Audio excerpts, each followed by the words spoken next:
Welcome and Happy New Year. It's a pleasure for me to introduce a colleague and good friend, Dr. Michael Elnicki. We go way back, about 20 years. Michael was last here in 1996, actually, at the beginning of our medical education grand rounds, talking about how to teach procedural skills to medical students. So it's a pleasure to welcome him back. He received his MD degree from the University of Pittsburgh and then did an internal medicine primary care residency at Rochester, followed up with a general internal medicine fellowship at UNC Chapel Hill. He was at West Virginia University School of Medicine until 2000. He was a full professor there. And then he moved to the University of Pittsburgh. He is chief of the Division of General Internal Medicine there. He also oversees the combined ambulatory medicine pediatrics clerkship for the University of Pittsburgh Medical School. He, in addition, is on almost every national committee in some fashion, from the AAMC and Rhine, the NBME multiple times, CDIM, SGIM, and he has received numerous teaching awards from the University of Pittsburgh and West Virginia, best attending, best faculty member. He has mentored countless residents, and he's probably one of the most prolific medical educators I know. In the last 8 years, he, on average, has authored 4 medical education articles a year. He has received grant funding for medical education solidly for the last 7 years. And in addition to being an outstanding medical educator, he is a mensch. He is one of the friendliest, most easygoing guys I know. In addition, he has numerous activities outside of his medical career, including wild boar hunting recently in Texas, in southern Texas. He mountain climbs and skis, makes his own sausage, is a true gourmand, and an amazing person. So he's here today to talk about one of the many medical education projects, and this is Learning with Emotion, and it was published in Academic Medicine this past year. Mike? It was funny. I don't know where Erica got that picture, but I was told when I sent it to Paul Hemmer that I would see that picture again. And it's funny that we went to the APTM CDIM meeting in San Antonio, and I always like to tag some fun onto the end of a meeting. So I went. I actually wanted to shoot one of these Texas deer, and the wild boar was sort of an afterthought. But when I got home, all the Italians are at my doorstep because they all want the chingalia. It's like $200 a pound in Italy, so they're lining up. And Shadyside, across the street from Shadyside, Little Italy starts. So there's this line out the door of my office trying to get my chingalia. Anyway, so it was funny. Erica wrote to me about giving a talk here right after that paper came out, and I said, well, it'd be an interesting thing to talk about. And I'll sort of talk you through both how these papers come about, as well as talking about some of the things that I learned out of the paper. Sometimes you never know whether you're the trout or whether you're the fly, or whether you're the fisherman. So the way this happened, this learning with emotion and stuff, what inspired this? Well, what happened was I get a draft of this paper that was published at the same time by Dr. Taylor, and my good friend Lou Pangaro, who's the chairman of medicine in Bethesda, sent me this, and he goes, "What do you think about this?" And then that's where I became the trout. That was the fly he cast to me, because I said, "This is terrible." I got all incensed, and he goes, "Well, why don't you write some comments on this?" And that's how he sucked me into this. But the idea is, what she does is she gives a lecture on giving bad news, and she gets the students into her lecture and tells them that they're going to have an extra exam. And as you would predict, the students just freak out. And then after they've done that for about 10 minutes, she says, "Well, I'm just kidding." And then she tells them that this is to make her point that emotions are essential to understanding things, and they help you retain better, and that effective teachers match emotions and teaching points. So when Lou asked me to write the paper, I took that home. I have 2 boys, one's senior high school and one just started law school. And I said, what do you guys think of this? And they said, this is terrible.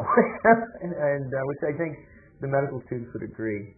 And I agree that this is, I think, risky and unnecessary, and that what we should really work on is improving the learning environment. And that was the gist of my response to her paper. And so I asked 4 questions in that paper. Does that assertion that she makes fit educational research?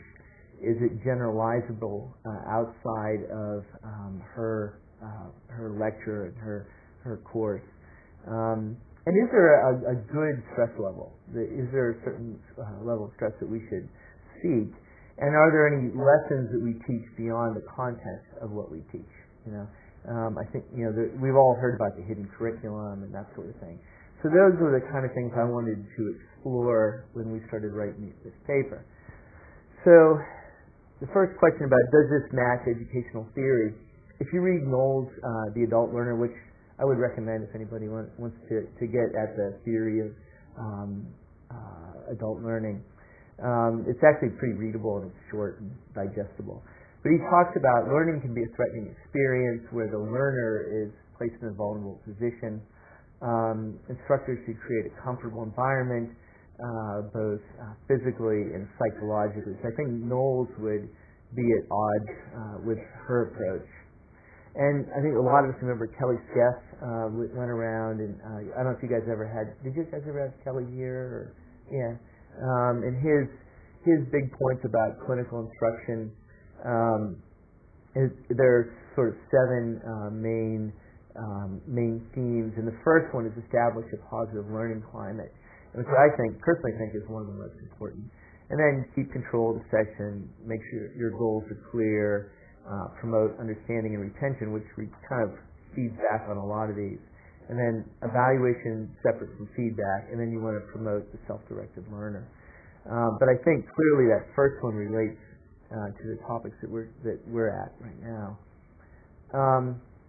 And Kelly went on to elaborate what he meant by the learning climate, that it's a critical component of effective teaching, and it's the tone or atmosphere reflecting the degree of stimulation, enthusiasm, comfort, and excitement that you generate during the teaching process.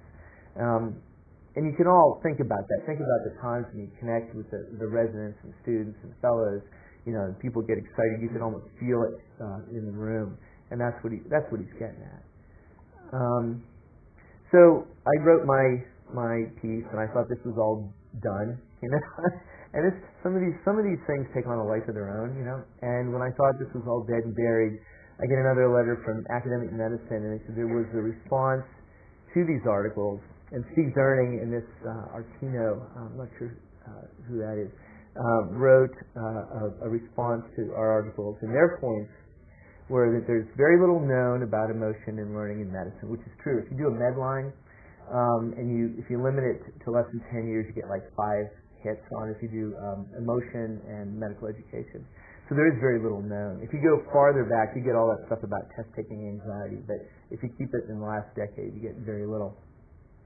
And their thesis was that some of the negative emotions may be activating as opposed to deactivating. And their gist of their article was, let's give it a look and see what happens. They wanted to do like randomized controlled trials with this. Stress the students out, don't stress the students out. That'll be in March, by the way, in Academic Medicine. So they asked me to write a reply, and my points were, this is still a terrible idea. My first point. Medicine is stressful enough as it is, and you had better have informed consent and full IRB approval if you're going to do these kind of trials. Because I think these are different than the usual med ed trials where there's not much at risk. I think you could really affect people with this. And I think our time and resources, it's very tough to get funding for medical education. I think our resources would be better spent optimizing the learning climate. So you can read all about this in March. So to get back to this whole idea of the role emotions play in learning. So the word emotion comes from Latin, immovere, to move away, which sort of implies that emotions can be positive or negative. You can drive people away with emotions. And if you look in Webster, they have three definitions of emotion. One is the affective aspect of consciousness, two is the state of feeling, and third is psychic or physical reaction, psychologically preparing the body for immediate vigorous action. I just made rounds with one of your teams, and Dr. Chang, right, is his name? Turns out he grew up in Pittsburgh and he's a big Steelers fan. And we were saying that the third definition was when last weekend the Steelers played Cleveland and they threw their rookie quarterback to the Wolves. They had Colt McCoy, who's a rookie in the NFL, and his second play from scrimmage, the Steelers blitzed him, and he had 260 pounds of James Harrison bearing down on him. And the camera focused in his eyes. You see his eyes are about to stick around, and he threw up a wounded duck, and Polamalu intercepted it, and that was the end. The game was over essentially at that point. And he got up and he had a big chunk of turf in his head. You could just see he was done. But that's sort of that third definition that McCoy had in his face.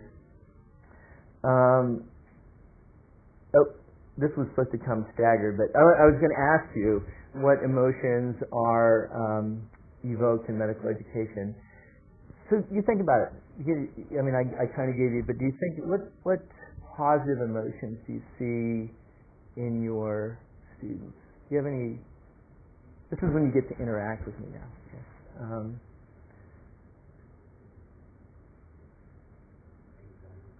I heard someone say anxiety.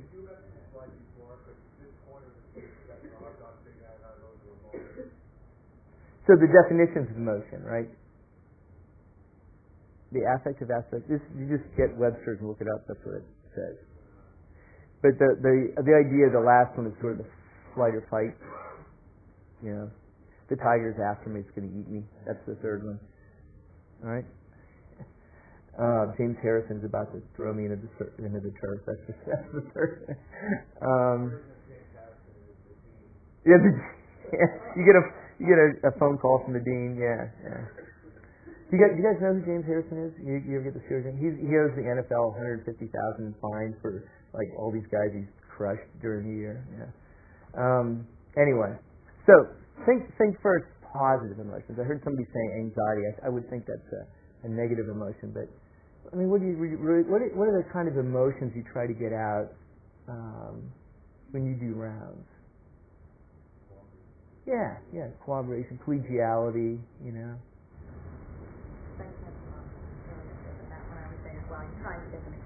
Yeah.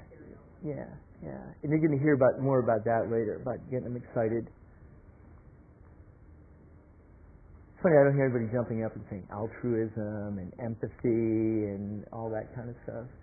Yeah, but those, I think that you try to get them, you know, we make a big point of putting all the indigent patients on house staff services, you know, to try to get that altruism kind of thing going. Beneficence, anyway. And then the negative stuff, somebody already said, anxiety, terror, burnout.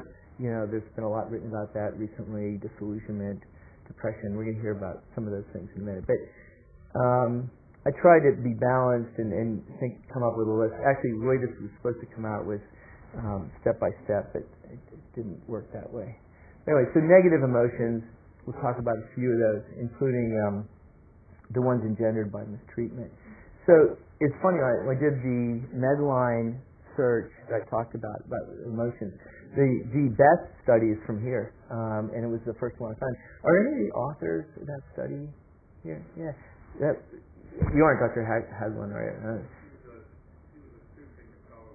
Okay, because I thought that was a very elegant study. That was if you have contact with it, I thought that was really an elegantly done study, the way you guys pulled it off.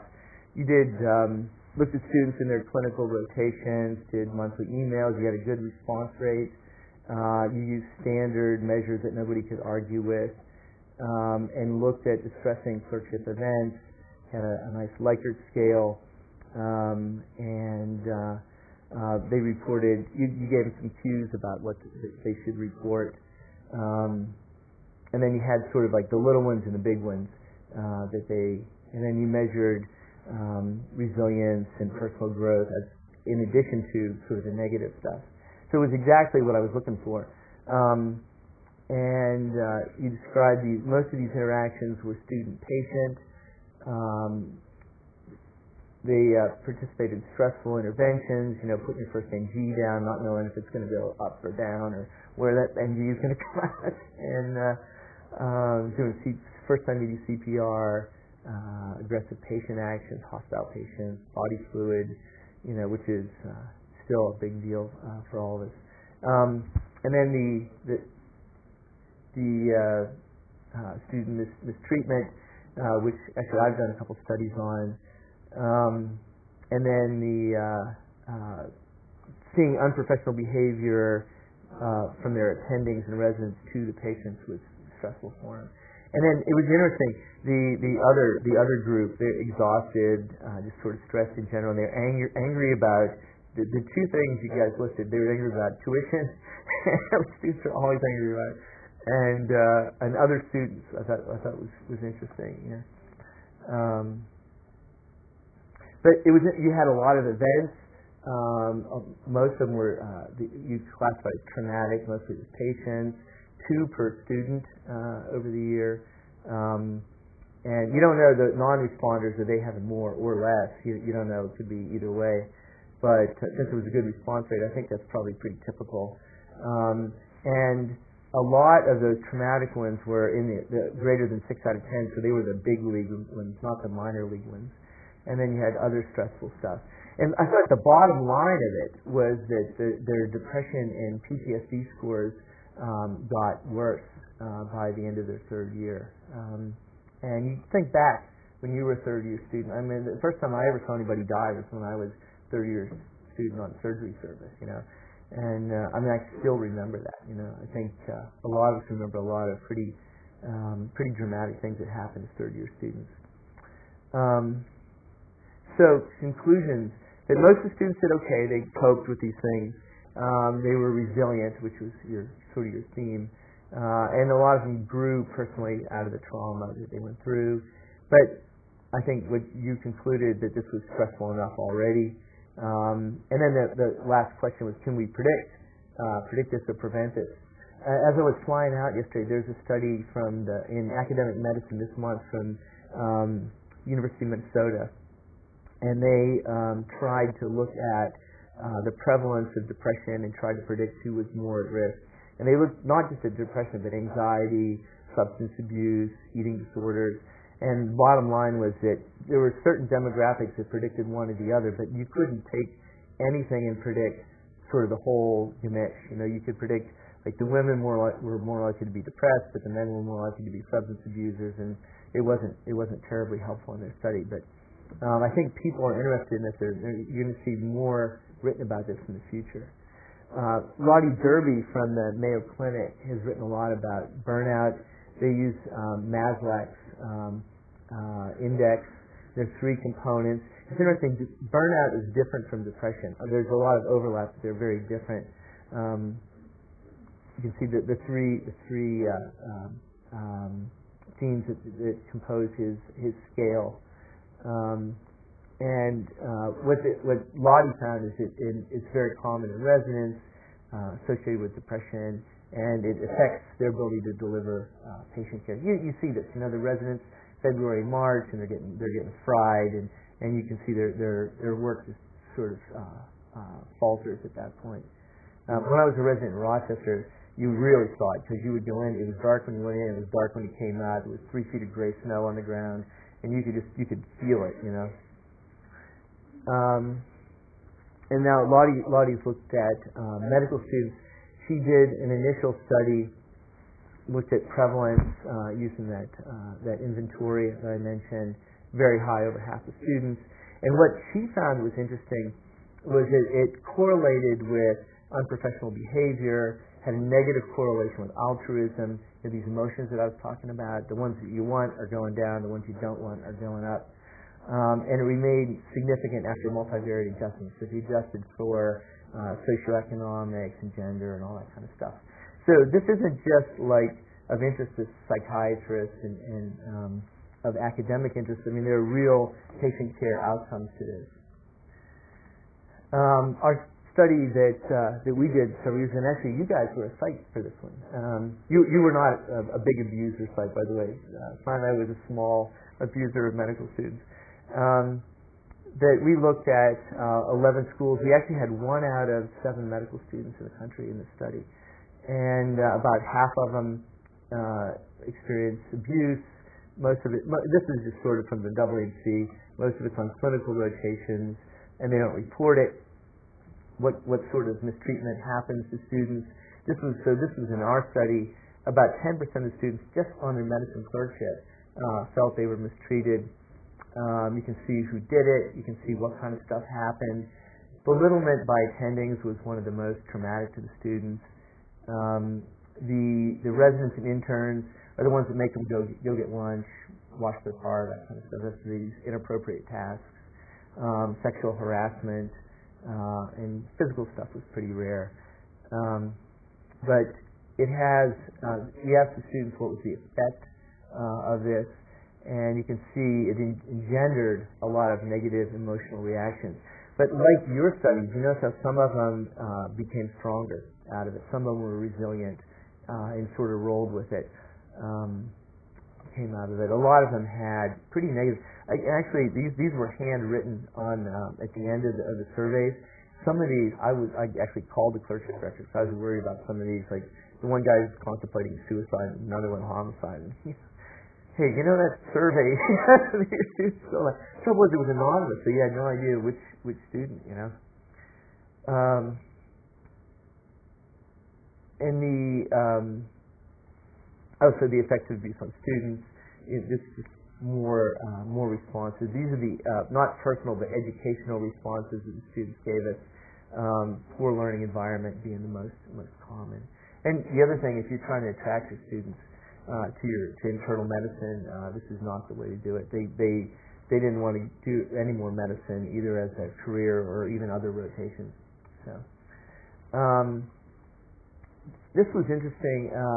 This also came up in my medline because most of these studies are on students. I wanted to see if the same sort of stuff happens to residents, and this was the only one I found on residents. But they looked at when residents who committed medical error and had to go through that process, what happened with it. And they used, what I thought was neat, they had medicine residents, OB-GYN residents, and surgical residents. And you can see a lot of intense emotional reactions. And what seemed to correlate with it was obviously, how the patient did. If the patient, came out okay, it wasn't so tough on them. How much they were personally responsible was a big factor. And the things that they did to cope with it was to be able to talk, usually to their peers, sometimes to their attending. They learned from it. It was interesting. A lot of them went to the gym, and there was in that study from Minnesota. I thought that was interesting too. That the students who didn't become depressed were a lot more likely to go to exercise 3 times a week. So something to be able to get some physical activity and get it, helps you process this. I think I do that too. I go to the gym when I'm ready to kill somebody. Anyway, so let's get off the negative stuff and talk about some positive stuff. What are the characteristics of good clinical teachers? Because that's what Kelly was all about. David Irby, remember this? What he did, he basically put a pith helmet on when he was at the University of Washington. All these guys, it was like an anthropology study. He was like the guys that go to New Guinea and watch what the natives do. He just watched the best, the most distinguished teachers at the University of Washington. And it was pretty easy. He said even though they were all different specialties, that he could describe their behaviors pretty easily. They knew their stuff. You see the second one, they connected with the learners. They made it fun. It was this learning climate again.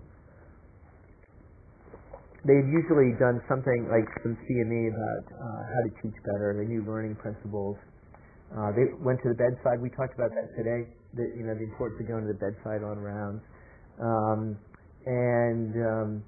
They gave feedback appropriately, and they were practical and relevant. He updated that in 2001, pretty much the same stuff. But you see in addition to knowledge, see the third one, enthusiasm, stimulate interest, good group interactions, professionalism, that bottom one. And you wonder, so how do you kind of get a handle on sort of these harder to grasp concepts. We did a study at Pitt. This was kind of cool. This is when I took over the ambulatory clerkship that Eric was talking about. It was neat. I walked into the associate dean for medical education's office, and they had all these student evaluations piled up on the floor. If you guys want to know how to do educational studies, sometimes these things just fall in your lap. So there was 5 years of evaluations just sitting on the floor, So I just picked them up, made my secretary enter them, and did the analysis on this. But we looked at, they give a final grade to their attendings in the clerkship about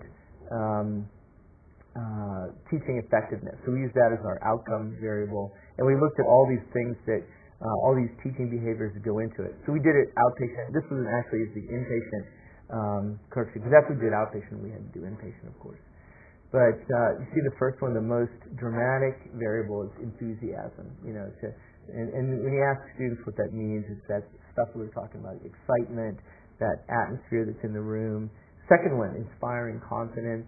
So over 70% of the variance in the model was just those two things. So the bottom line for your a junior attending, and you want your students to give you good grades when you're teaching, be enthusiastic and make them confident. Okay. We did the other one we did as part of this. We looked at the house staff, and you notice it's the same variables, but the weight is very different. And looked at the house staff. The biggest thing was role modeling. And when you if you pin the students down and ask them what is that role modeling about, it's they see themselves trying on the clothes of the resident, and what are the behaviors that they like. It's trying to it's the resident embodying the virtues of the good physician. So it's the same stuff. It's just that they see the residents more as a role model than they see the faculty. So this was the most recent update about the quality of clinical teacher. Just came out in JGIM this year, and it was a systematic review. A lot of the papers I mentioned were in the review, and you can see it's the same sort of stuff: role modeling, knowing the roles that you have to play. They look at medical competencies, being able to get along with others, communicate well, and then that professionalism, integrity, compassion, all these things that we've been talking about. So I mentioned a couple times empathy and altruism, and actually that got looked at just recently too in medical teacher. They did a literature review. It's interesting. This little graph. So what you want to happen is for it to go up as they go through medical school, and what actually happens is it goes down as they go through medical school. And they had this quote from an older paper that students start training with considerable empathy and altruism. However, they're taught in medical school to focus on objective aspects. The emotional distance increases as their training goes on, and they list the different components, and it extinguishes. We manage to crush the souls that the students come with, by the time they finish their training. And when you read this, you just think, stick your heads down at the end of it. And it went on to back up the statement with a lot of data. But the major points of that review were that the students' empathy is often stunted during their education, it's neglected during training. We have courses at Pitt where we try to teach them some of these points, but they're often outside their core courses. The students see this as not part of the core curriculum. And you have to teach them that medicine's ambiguous and involves interpretations, which I thought was a great conclusion from that study. So finally, we're going to get to optimizing emotions. So how can we, I've given you this litany of negative things, some positive, things. What could we do to sort of push them the direction we want to make it go up instead of down on that curve? So there's a lot of literature right now in the med ed literature about stimulating reflection. And what do we mean by reflection? Actions, ideas, meanings, implications, integrating them into a cognitive framework. So to get back to the fly fishing analogy, right? When I first started fly fishing, I couldn't catch a cold, right? And you think, why is that? You reflect on it, right? So I know there's fish here, I can see them. Other guys come up here, they're catching fish. How come I'm not catching fish? So that's what this reflection stuff is. You think about, is it the wrong fly? Am I not casting well? That kind of stuff.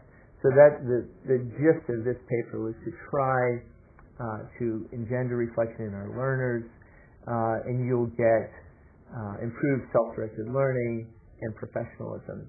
How do you go about doing that? The suggestions were journaling, portfolios, and I think portfolios is something you're going to feel. Do you guys do that now? Do you have students keep portfolios? I think that we're starting to do that at Pitt now as well. Exposure to literature and humanities. I was a German major, and one of my professors made me read Death in Venice. We had to read. What's that? Tony Freudiger, yeah.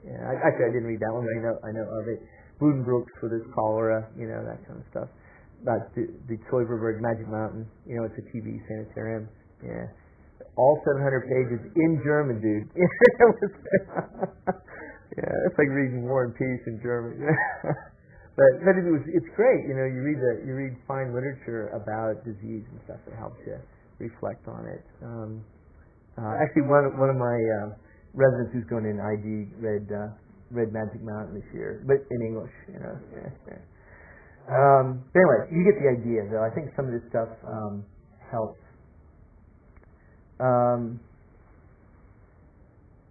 In one of these papers, they studied an exercise. Oh yeah, the paper I mentioned before. They looked at an exercise designed to promote reflection in students, and they had focus groups afterwards to debrief them. And they talk about evoking emotions and cognitive dissonance in these focus groups. And what happens is the students have, or the residents have an internal ideal, and they have the perception of the external, and that's where the dissonance comes. And then they process it. Either they reconcile it, they alter their ideal, their concept of the ideal, or they discount it. You see that the resident gets a bad review and says, that guy doesn't know anything, I'm fine. That's the dismissal, versus the one that says, well, maybe he has a point and I should do something different. And they noted this, and they recommended promoting reconciliation as part of the process of these reflective exercises. How to take it from just sort of an academic thing into something that will actually transform your learners. This was another one by surgeons, where they noted that a lot of the third-year students in surgery were just like frantic wrecks when they got there because they didn't know how to do any of these skills. So they had a crash course, they actually called it crash, and they gave them, I forget what crash stood for, but they gave them basic skills. It was like a bridge course, and they found the students were a lot less anxious, a lot more confident. We started that at Pitt before they start their third year, and it's the surgeons do a week, and then non-surgical specialties do it. So medicine and peds have them as well. We teach them a bunch of different procedures. You can imagine it's pretty labor intensive. Students love it. You have to pull a lot of faculty out of their clinical duties, so it's kind of tough sometimes to get people. It was like one of the last emails I got before I left was asking me to do that, so I know it's late when I come back. One of the things Pitt does, by the way, if you participate in courses like that, we have educational RVUs. And so if you burn a day doing this with the students, the dean actually pays you for your time, which is kind of neat. There was another one described about at Baylor. You know how the students kind of do suntan rotations at the end of their fourth year anyway. They're done interviewing, they know where they're going. They at Baylor they give them a prep for internship course. And they give them, and it's not specific to any discipline. And the students thought it was a good idea. They thought it was very relevant and helpful. It's interesting. There was one. This was in academic medicine. I was reading on the way out to at SIU. They do standardized pages, and they page the fourth-year students as if they were interns with the kind of disasters. Like we were talking about the febrile hypotensive patient on the wards. what do you do, and they grade them, give them feedback, and there's no actual patient, so if they screw it up, nobody dies, so it prepares them. And this kind of stuff helps the transition a lot better. There's one, Joanne Cephaletto was one of my fellows, and this was her fellowship project. She presented it in San Antonio at the AFTA meeting. What we do at Pitt is the first day of the second-year residence ICU rotation, we take all the second-year residents out of all the ICUs in Pittsburgh. And you think, oh my God, what's going to happen? But nothing happens. The intensivists and the interns run the unit for the day. And we take them down to our sim center, and we run them through a bunch of scenarios. And not just CPR kind of stuff, but the hypoxic patient, the hypotensive patient. And you give them a bunch of scenarios. And they all take turns, It's really interesting, their personalities change depending on what role they're playing. So when they're the attending, they yell at the resident and the nurse, and then you make them be the nurse, and they get yelled at by the guy who was the nurse 20 minutes ago. And we give them feedback on that, And so it's not just the knowledge kind of stuff; it's how they interact. It's really kind of neat. And Joanne's done a great job with this. The residents feel much more confident when they're in the ICU, particularly when they're on call. She's assessed their knowledge with multiple choice questions, and they do a checklist, like you do with standardized patients when they're doing it. I mentioned role models a lot. We all know we teach a lot more than our lecture topics. So there's been some written about role modeling. Scott Wright at Hopkins has written a lot of this stuff. He tried to look at odds ratios of excellent role models, and you see some of this stuff. I mean, people who teach on the wards a lot, who like to teach, but see the third and fourth one, the doctor-patient relationship, the psychosocial aspects, some of these kind of softer things that I've been getting at were very important. So to summarize, emotions, I think, are an important part of teaching and learning in medicine, particularly clinical medicine. We teach a lot more than we realize. That's that hidden curriculum stuff. So it's not your lecture topic or what the topic was, or the chief complaint of the patient. You're teaching all kinds of stuff when you're in the room or on the wards. And as I said in both of those editorials, I think medicine is stressful enough. We don't need to make it any more stressful. If anything, we should try to make it less stressful for the students. We actually have a gym at Shadyside where the residents can go and cool down or warm up depending on which way you take it in their off time. And so sometimes you're the fish and sometimes you're the fisherman. So this was actually in New York, but the other side of New York. This is near Buffalo. If you guys ever get a chance, this is in the Niagara River. One of the neurosurgeons at Pitt has a house in Buffalo, and every year he invites me up, and we go out, and you get some monstrous fish up in Buffalo. So, all right. So sometimes you get to be the fisherman and not just the fish. All right. I wanted to leave some time for comments. I'm sure you guys have some thoughts. Yeah. So I guess the middle part of the lecture when you referenced was the study that you did about people experiencing negative, stuff on rest. Mistreatment stuff, you mean? Yeah. And only about 10% on the bottom, about 10% of the 1,000 wardens experiencing these things. Is that right? Correct. And remember, that was one rotation. That was just on their medicine rotation. And if you look at the literature, internal medicine is usually in the middle. The big abusers are surgery and OB. Medicine and peds are usually in the middle, and then psych and family medicine are usually in the low end. Yes. But certainly it's possible that other people experience the same behaviors but didn't perceive them to be a problem. Yeah. Well, it's funny you mention that because a lot of people said that, so we looked at that. We did? That's what all the reviewers said when we read the papers. So the step 2, I didn't show step 2 of the study, but we filmed scenarios based on the stuff that we had gotten, actual things. We filmed them down at Texas A&M with actors and showed it to students, residents, nurses, and attendings at a lot of the same about a dozen medical schools. And the bottom line was everybody agreed. And the attendings tended to be a little harsher critics of themselves. So if we had one scenario where the student just does this terrible presentation and the attending just fillets them, like you feel bad for the kid, And the students didn't think it was abuse, but the attendings did. They thought that she crossed the line with it. But the bottom line, other than that one scenario, everybody agreed. Everybody did see it. And the other comment is, what we have wanted, a lot of this is an expectation. You understand, we have people in lots of different generations here of medical education. Yeah. And that allows Dr. Case to train. I don't recall talking to people in their generation talking about burnout.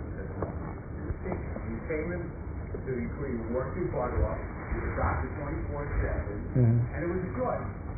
And I don't remember talking to this or talking to you. But you don't know the number of people who spend a lot of time on the phone. Yeah, maybe. I think of my own cohort of people in pediatrics in the 70s. And those of us who realized we were going to work 110 hours a week as an intern and not do very much else, but learn to be a really good pediatrician who loved it. And the ones who weren't ready for that burned out because they somehow expected they were going to have a life and they were going to do other stuff, and everything sort of pissed them off because it is. And I wonder if people's expectations going in are coloring this a bit, and whether we're not good enough at telling people how hard this is and the extent to which it will sort of mess up their life a little bit. Yeah, I think that's a good point. I mean, I'm old enough that I remember the what? Oh, sorry. I tend to wander, You have to restrain me periodically. I think you make a good point. I think that's why some of those papers where they did prep them, and the students and residents all really thought it was a good idea, prep them for what they're getting into. I think we don't do a good enough job of that, and I think that's why I think that those studies were so good. So we're very recent too. I think. I'm old enough that I remember 36 on, 12 off in the ICU and all that kind of stuff. And one of my interns crashed his car on the way home after being on for 36. I know my personality changed when I was doing that. And I think that's when we reaped what we're showing now with the duty hour restrictions because we did that. That there were really objective negative outcomes. And there were, the people ended up on the front. There was one of my interns crashed and burned, left medicine. It's a huge societal waste for somebody to leave medicine in their internship.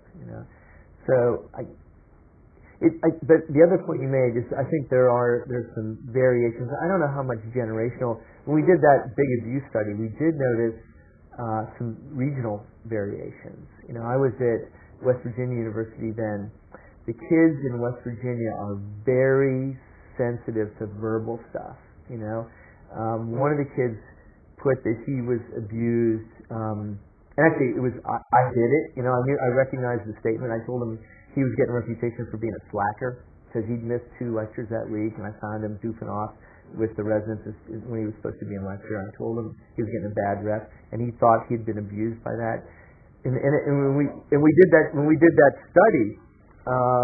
Everybody said, yeah, the kids from Chicago and New York had flipped off on their way to work every day, and they don't think that's a big deal, And you did see some of that. Some of these rural schools, small-town kids were much more sensitive. And when we did that study, there were sort of 2 humps on a camel. There were these sort of little trivial things that were just sort of 2 people not getting along. But if you just threw all those out and just looked at the big ones, like on your study, the 6 out of 10 stuff, there's enough of that it's still a real problem. So, yeah. Pete? I think when you're come across other disciplines that use emotion effectively in education. Yeah. There's a recent science trying to do like puzzles. And people do a lot better on puzzles after they watch a comedy show. Yeah. So like, are there things like that, like some potential manipulation of emotions? You know the Carnegie report that came out? That was David Irby again and Molly Cook. They looked at all the professions, and they actually looked at what's the best teaching in all the professions. And since I have a son in law school, I was really interested in this. You know what it is for law? It's that, you know how like in Paper Chase, when the professor like gets in your face and grills you and all that kind of stuff, that is considered the best learning. And my son's going through that right now. He comes home and he's like freaking out every night, you know. But they find that where you have to prepare beforehand and you're grilled in the lecture, that's like, you know, it's very emotional, you know, because you're ridiculed if you don't know this stuff, you know. In architecture, it's when they have to make a little model building, and then they go and everybody critiques it, and you have to defend it. My brother's an architect, you know, so he was telling me at MIT this is a big deal. He went to MIT, and you get like Ian Page comes and tells you your building stuff, you know, and you know, he said that's very stressful for them, very emotional, but. The architects tend to make it a lot more collegial, and it's much less stressful, much more positive. You know, and for medicine, you know what the example was? The best teaching we do? It's what we did this morning. You know, when you go to the bedside and the discussion focuses on the patient, and there's no pimping, it's just everybody is contributing. And so medicine, actually the good part of medicine, was very emotionally involved, but not negative stuff, you know. But yeah, the psych literature has a lot of that stuff. That if you play loud music while they're trying to trace the stars, they can't do it. You know, if you give them cognitive tasks, you know, they're positive environments, negative environments. You know, yeah. Yeah. Well, I haven't read the article that you were referencing when you said that's a terrible idea. So with that, you know, you can maybe explain it in there. How Skeff also talks about in learning climate, the positive effects of stress, and he draws this bell curve, and calls it the Starling curve of learning. Yeah. You know, that learning should go up, as stress goes up, and that you hit a peak in the middle, but at some point it comes back off if you move too far up the stress curve. And I think we all know that there is some benefit to learning from some degree of stress. You have to feel accountable for what you're doing, just like your son is studying. I think he's studying like that. Yeah.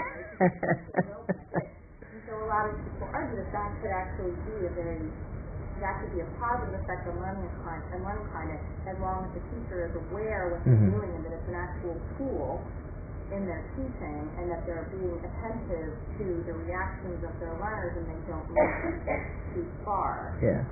And so I know when I've taught sessions like that, you're talking about learning climate, that what seems like has always come out of that is that if you ask people, you know, think of the most stressful teacher you ever had, did you ever go back and learn from them again? About 50-50 raise your hand. And then if you ask them why, the 50% who don't raise their hand usually say it's because they believe that the motivation of that teacher was not for them to learn, but they were just sadistic. You know, just that person was a jerk. And that's the person they wouldn't go back to. But the person who really stressed them because they wanted them to be better and they knew that was their motivation, they would go back and do it again even though it was stressful. Yeah. So I don't know how, so in hearing, I actually agree with the final nutrition, but I'm not sure I know how to incorporate all of that together. Yeah, I mean, you make a couple of good points. I think, you know, you could substitute the word motivate instead of stress, right? So, I mean, why do we have exams? You know, partly to make sure that they have an adequate knowledge base or an adequate skill base. But part of it's to motivate them, you know, to actually read the stuff, you know, because they don't want to go through the embarrassment of failing and all that. So that's kind of together. The trouble is everybody's curve is different. You know, they shift back. It's like those hemoglobin curves. You know, they shift back and forth. And you know, when I wrote the second one, I was on the wards and I read the stuff to my team, and the medical students talked about how some of their colleagues were hanging on by a thread. That was the term they used. So imagine you have to be careful. You don't want to push that one off the edge. Some of them, you know, like that the guy that I talked about being a slacker, you know, a little more motivation probably would have been a good thing for him. So it's hard. I think early learners probably need more of that, like, when you're in basic sciences and stuff like that. I think when you get more adult learners, residents and fellows, I don't think you need much of that. They know it's relevant, practical. Like the ICU thing you talked about, there's no quiz or test or anything. It's all those everything, even the quiz, the multiple choice thing is all anonymous, So they're very motivated. If you go watch these studies, or watch them do it, these sessions, they're riveted, and it's because they realize this is immediately relevant and practical, and they're high stakes already. So, I think what you're getting at is you need a certain amount of motivation, and if it's, looking at past slides in your second year medical school, it's not very intrinsically motivating, But by the time you're a second year resident in the ICU, the situation itself is enough stressful and motivating that you don't need to throw any gas on the fire. You know what I mean? I think it's helpful for people to know that you expect a lot of them. Yeah. Because for that. Yeah, and I do. The students, when I look at my student evals, they always say, I demand a lot of them. But anyway. Yeah, and so Morrison of this, my student had a notion, well, tension is perfect. So that's still the idea here is tension in the environment and doing that conditions that you're trying to promote and learn. Might fall into your motivation. Yeah. So the tensionless environment. Yeah. Yeah. Yeah. Help me understand your message. I'm a little confused. My first impression was that tertiary, ordinary medical centers depend on budget survival by having high index cases for its discharge. Is the worst place in the world to train medical. And yet, you also say that in a crash course, maybe a week for medical students and maybe a day for your PGY2s in the ICU, and somehow things are better. Am I missing some point here? Seems like it's a disconnect. In other words, it's not so much the emotional context, it's how you compare them.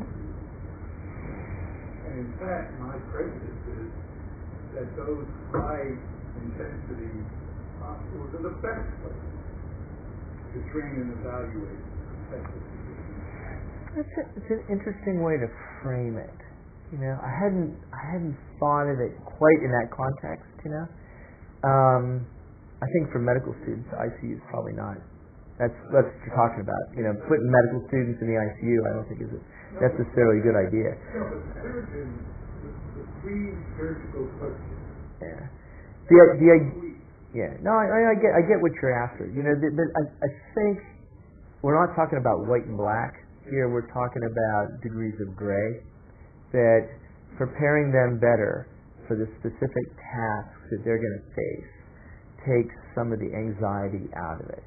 That was the gist of those 4 studies, right? Well, in those 4 studies, that was part of the. That wasn't the whole message, but that was part of the message that this medicine stuff is very stressful, and there are things we can do to make it more manageable.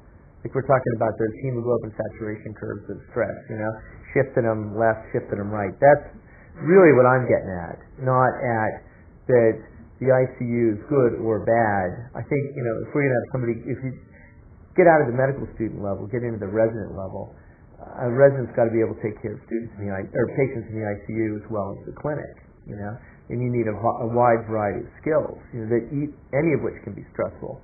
Go and tell somebody in clinic their biopsy came back for breast cancer, that's as stressful as being in the ICU, You got to prepare them for those specific tasks. Was kind of the gist of it, And I think in some, in the past, we haven't done a particularly good job of that.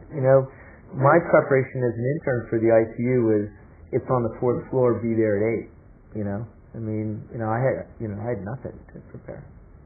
Is that fair? Yeah. I see the emotional context as being important, but with the appropriate preparation, that's the variable we need to attack. The emotional context of the ICU are going to change. Right. Taking care of the lady we were talking about around today was in septic shock. Those are going to be stressful, and 40% of them are going to die. And that's the way it is. It's interesting that that's another debate too. Like, what are the best patients to teach our learners with? The guy coming in for a routine checkup on his hypertension or the ICU, you could argue it either way. Yeah.